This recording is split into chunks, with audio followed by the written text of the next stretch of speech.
Pamerkan bendera merah putih, gelandang ex-Premier League calon pemain baru Timnas Indonesia. Pratama Arhan berpeluang keluar dari Suwon FC, ada klub Eropa dan Jepang yang berminat. Tampil solid, Calvin Verdonk masuk tim terbaik Liga Belanda pekan ini. FIFA beri ucapkan selamat kepada Jay Itzes usai catatkan sejarah baru di Serie A. Bek Timnas Indonesia tersebut tampil pada pekan kedua Liga Italia saat bermain untuk Venezia. Pelatih Oxford United bicara rotasi pemain di Carabao Cup, Marcelino Ferdinand berpeluang debut. Sebelum meninggal, Sven-Goran Eriksson pernah ramal kebangkitan Timnas Indonesia di tangan Shin Tae-yong.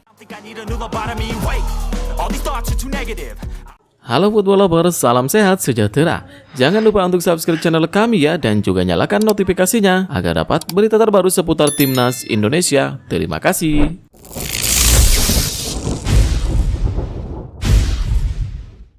Pamerkan bendera merah putih, gelandang ex-Premier League calon pemain baru Timnas Indonesia. Kabar ini cukup menghebohkan jagat dunia maya pada. Jairo saat ini bermain bersama tim Liga Belgia Royal Antwerp dan sudah bermain dalam 2 laga. Pemain yang berposisi sebagai gelandang bertahan ini musim lalu membela tim asal Inggris Crystal Palace dan dilepas dengan skema bebas transfer. Salah satu yang jadi sorotan adalah sang pemain sudah mengoleksi 3 caps bersama Timnas Belanda. Merujuk pada aturan FIFA, pemain berdarah Manado ini masih eligible untuk membela Timnas Indonesia. Dalam aturan tersebut disebutkan bahwa pemain yang sudah memiliki caps di laga internasional tipe A tidak bisa berpindah federasi sebelum usia 21 tahun. Jairo sendiri sempat bermain untuk Timnas Belanda dalam ajang kualifikasi Piala Eropa.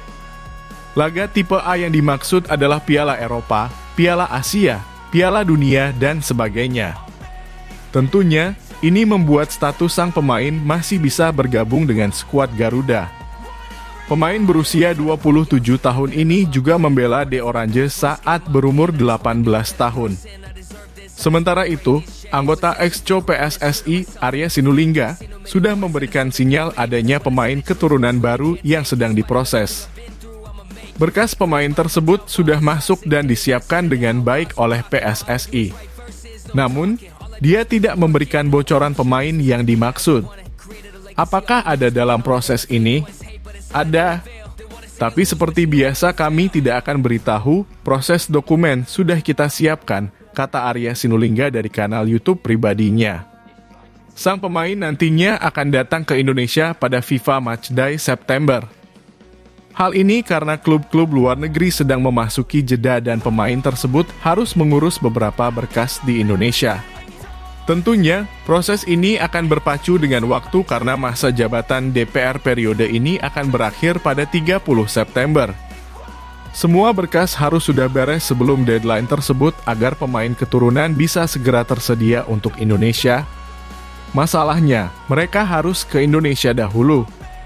Ada proses yang harus dilalui, administrasi, dan sebagainya. Jadi mereka harus tetap ke Indonesia, tanggal 5 September baru bisa datang karena ada FIFA Matchday, tutupnya.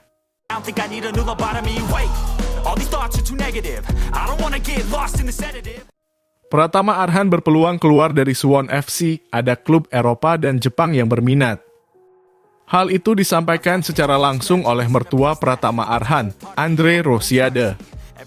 Kepada awak media termasuk bolasport.com, ada beberapa klub yang saat ini berminat kepada pemain berusia 22 tahun itu. Kendati demikian, Pratama Arhan juga ditawarkan perpanjangan kontrak 1 musim lagi bersama Suwon FC.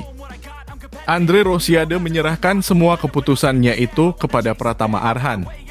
Sebagai mertuanya, ia hanya berdoa yang terbaik untuk karier dari pemain asal Blora, Jawa Tengah tersebut. Lanjut Andre Rosiade, Pratama Arhan saat ini sedang fokus agar mendapatkan menit bermain di Suwon FC. Sejak didatangkan pada 16 Januari 2024, Pratama Arhan hanya bermain 1 pertandingan saja. Itu dirasakan Pratama Arhan saat melawan Jeju United pada pekan ke-14 Liga 1, 26 Mei 2024. Sayangnya, dalam debut pertamanya, Pratama Arhan hanya bermain selama 3 menit saja karena mendapatkan kartu merah. Setelah pelanggaran fatal itu, Pratama Arhan tidak lagi mendapatkan menit bermain di klub asal Korea Selatan tersebut. Pratama Arhan juga bingung mengapa Suwon FC tetap ingin memperpanjang kontraknya. Padahal secara permainan, ia tidak pernah diberikan kepercayaan untuk bertanding. Itu yang menjadi opsi bagi Pratama Arhan apakah akan keluar dari Suwon FC atau bertahan. Andre Rosiade berharap yang terbaik saja untuk karier Pratama Arhan. Namun yang pasti, Pratama Arhan tidak akan kembali untuk bergabung bersama klub Indonesia. Sebelum ke Suwon FC, Pratama Arhan sempat bermain untuk klub Jepang, Tokyo Verdy, selama 2 tahun.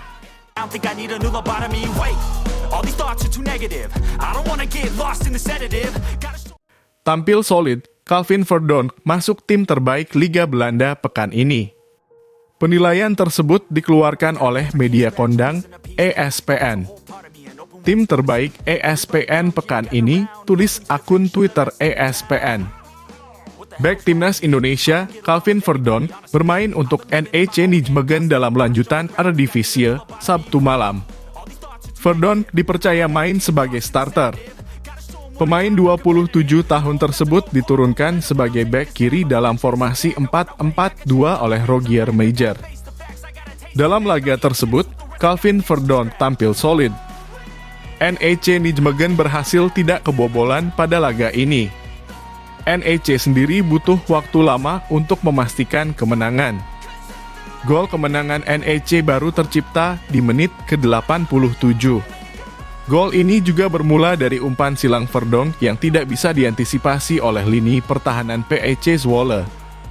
Robert Gonzalez yang berada di posisi yang tepat sukses mengantisipasi bola liar di depan gawang. Kemenangan tipis atas PEC Zwolle berarti banyak bagi Calvin Verdonk dan kawan-kawan. Pasalnya, ini jadi kemenangan perdana NEC Nijmegen musim ini. NEC Nijmegen kini duduk di posisi ke-10 klasemen sementara Eredivisie 2024/2025. NEC Nijmegen mengoleksi 3 poin dari 3 pertandingan. Sebelumnya, Calvin Verdonk dan kolega kalah 1-2 dari Twente dan tumbang 0-1 dari AZ Alkmaar. Pada pekan keempat, NEC akan bertarung lawan Fortuna Sittard pada 31 Agustus 2024. Seperti yang diketahui, salah satu pemain timnas Indonesia pernah main untuk Fortuna Sittard. Nama pemain yang dimaksud adalah Ragnar Oratmangoen. Pekan keempat bakal jadi laga terakhir Eredivisie sebelum FIFA Matchday. Pada FIFA Matchday, Timnas Indonesia bakal melakoni ronde ketiga kualifikasi Piala Dunia 2026 zona Asia. Timnas Indonesia bakal jumpa Arab Saudi dan Australia pada 5 dan 10 September 2024.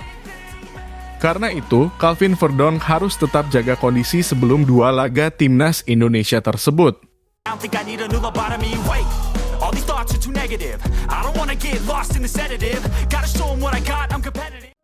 Pelatih Oxford United bicara rotasi pemain di Carabao Cup, Marcelino Ferdinand berpeluang debut. Marcelino Ferdinand menata peluang debut setelah melewatkan pertandingan pertama di divisi Championship. Wonderkid 19 tahun itu bergabung Oxford United sejak pekan lalu, terhitung sebentar untuk langsung mengincar debut. Oxford pun terlihat tak buru-buru memberi panggung dari pemain yang berasal dari negara yang sama dengan pemilik klub. Tak ada nama Marcelino saat Oxford kalah dari Blackburn Rovers pada pekan ketiga Liga Inggris. Lantas pada Rabu dini hari nanti, klub berjuluk The Us akan kembali berlaga di ajang berbeda, yaitu Carabao Cup. Ajang yang kerap dijuluki Piala Ciki itu biasanya menjadi wahana rotasi pemain bagi para pelatih. Oxford sendiri juga mengalami rotasi pemain pada ronde pertama saat menyingkirkan Peterborough. Pelatih Des Buckingham pun menyatakan akan kembali memutar skuad untuk memberi kesempatan pada pemain pelapis. Kami menggunakan pertandingan terakhir Carabao Cup dengan tim campuran, ujar Buckingham di Oxford Mail. yaitu kami memainkan beberapa pemain dari starter hari Sabtu dan merotasi banyak. Coventry City merupakan klub satu kasta yang lebih berpengalaman di Championship. Mereka pernah berjarak 90 menit dari Premier League saat kalah dari Luton Town pada play-off promosi musim 2022-2023. Bisa dikatakan, Coventry akan menjadi musuh tangguh dan Buckingham bisa jadi akan meminimalkan rotasi. Ini memberi kami kesempatan baru, apakah pemain yang sama dari laga terakhir, tutur Buckingham. Atau pemain lain yang sudah tersedia, seperti Owen Dale atau Daniel Charlotte. Ini tentang mereka masuk tim dan memperlihatkan mereka memahami bagaimana kami bermain. Buckingham tidak menyebut Marcelino, yang mungkin masih perlu waktu untuk nyetel dengan tim. Jika Marcelino debut malam ini, itu membuktikan ia punya talenta luar biasa di liga terbaik dunia. Jika belum, masih ada banyak waktu baginya untuk beradaptasi di klub baru. Pekan depan, ia akan menjadi andalan timnas Indonesia di kualifikasi Piala Dunia 2026 menghadapi Arab Saudi dan Australia. All these thoughts are too negative. I don't wanna get lost in the sedative. Gotta show 'em what I got, I'm competitive. You know I'm Lengkap sudah. Ini 12 pemain timnas Indonesia dari Liga 1 2024/2025 yang dipanggil Shin Tae-yong. Ke-12 pemain itu akan berkumpul di Jakarta pada 29 Agustus 2024. Shin Tae-yong sejatinya belum mengumumkan secara resmi daftar pemain yang akan membela timnas Indonesia untuk melawan Arab Saudi dan Australia. Meski begitu, juru taktik asal Korea Selatan itu akan memanggil 26 pemain ke timnas Indonesia. 26 pemain itu terdiri dari 12 nama pilar klub-klub Liga 1 2024/2025. Sisanya, 14 nama lainnya merupakan pemain-pemain timnas Indonesia yang berkarier di luar negeri. Pemain pertama yang dipanggil Shin Tae-yong dari klub Liga 1 2024/2025 adalah Dimas Drajat. Persib Bandung selaku klubnya itu mengumumkan secara resmi Dimas Drajat dipanggil Shin Tae-yong ke timnas Indonesia. Selanjutnya berasal dari Persebaya Surabaya, di mana Hernando Ari yang mengaku sendiri sudah dihubungi tim pelatih timnas Indonesia untuk datang ke Jakarta. Pemain ketiga dan keempat yang dipastikan merapat ke tim Merah Putih adalah Egy Maulana Fikri dan Ricky Kambuaya asal klub Dewa United. Rizky Ridho, Muhammad Ferrari, dan Witan Sulaiman menjadi pemain kelima, keenam, dan ketujuh asal klub Persija Jakarta yang dipanggil Shin Tae-yong ke timnas Indonesia. Selanjutnya ada Malut United yang mengumumkan bahwa 3 pemainnya, yakni Yakob Sayuri, Yance Sayuri, dan Wahyu Prasetyo dipanggil untuk membela skuad Garuda. Untuk Wahyu Prasetyo kembali dipanggil Shin Tae-yong untuk menggantikan Jordi Amat yang mengalami cedera.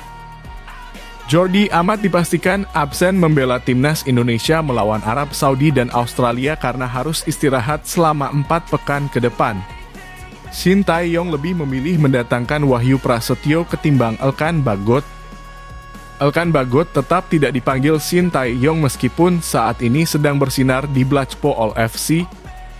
Pemain ke-11 yang dipanggil Shin Tae-yong adalah Ramadhan Sananta asal klub Persis Solo. Terakhir, pemain ke-12 adalah Adi Satrio selaku kiper PSIS Semarang. Saat ini Shin Tae-yong tinggal mengumumkan 14 pemain abroad yang akan membela timnas Indonesia. Kita memprediksi 14 nama itu adalah Maarten Paes, Calvin Verdon, Jay Idzes, Justin Hubner, Nathan Chu Aon, Ivar Jenner, Rafael Struwich, Sandy Walsh, Saine Patinama, Hom Haye, Ragnar Oratmangoen, Asnawi Mangkualam, Pratama Arhan, dan Marcelino Ferdinand. Timnas Indonesia dijadwalkan akan melawan Arab Saudi pada laga pertama grup C putaran ketiga kualifikasi Piala Dunia 2026 zona Asia. Selanjutnya, Timnas Indonesia akan menjamu Australia pada laga kedua grup C putaran ketiga kualifikasi Piala Dunia 2026 zona Asia. Laga tersebut digelar di Stadion Utama Gelora Bung Karno, Senayan, Jakarta Pusat, Selasa 10 September 2024. I don't think I need a new lobotomy. Wait, all these thoughts are too negative. I don't wanna get lost in the sedative. Gotta show 'em what I got, I'm competitive. FIFA beri ucapkan selamat kepada Jay Itzes usai catatkan sejarah baru di Serie A. Bek timnas Indonesia tersebut tampil pada pekan kedua Liga Italia saat bermain untuk Venezia. Saat itu, Venezia bertandang ke markas Fiorentina di Stadion Artemio Franchi, Minggu 25 Agustus 2024 malam. Jay Itzes dipercaya sebagai starter di laga tersebut. Catatan tersebut membuat Jay Itzes catatkan sejarah baru. Jay Itzes jadi pemain Indonesia yang pertama di Serie A. FIFA pun memberi selamat untuk penampilannya di Serie A. FIFA pun memberi semangat agar Jay Itzes bisa konsisten bersama Venezia. Sang pencetak sejarah tulis akun Instagram FIFA. Maju terus Bang Jayadi, lanjutnya. Jay Itzes mengaku senang bisa mencatatkan debut di Serie A. Ia percaya bahwa Venezia FC bisa bangkit dan meraih kemenangan dalam pertandingan ke depan. Sebelumnya, Venezia FC gagal meraih poin saat menjalani pertandingan tandang melawan Lazio di Stadion Olimpico, Roma, Senin 19 Agustus 2024. Dalam laga itu, Venezia FC kalah dengan skor 3-1 atas Lazio. Jay Itzes juga tidak bermain dalam pertandingan melawan Lazio. Itu karena bek berusia 24 tahun tersebut harus menjalani hukuman akumulasi kartu kuning. Jay Itzes punya catatan impresif. Bek 24 tahun mencatatkan 3 kali pelanggaran, tetapi tidak berujung hukuman kartu. Jay Itzes berhasil 1 kali memotong umpan lawan. Sementara itu, dia mencatatkan 3 kali melakukan clearance. Bek tengah andalan timnas Indonesia itu sukses mencatatkan 50 sentuhan selama 68 menit di lapangan. Pemain 24 tahun tersebut mencatatkan 52 operan sepanjang pertandingan. Jay Itzes juga mencatatkan akurasi umpan sukses sebesar 96%.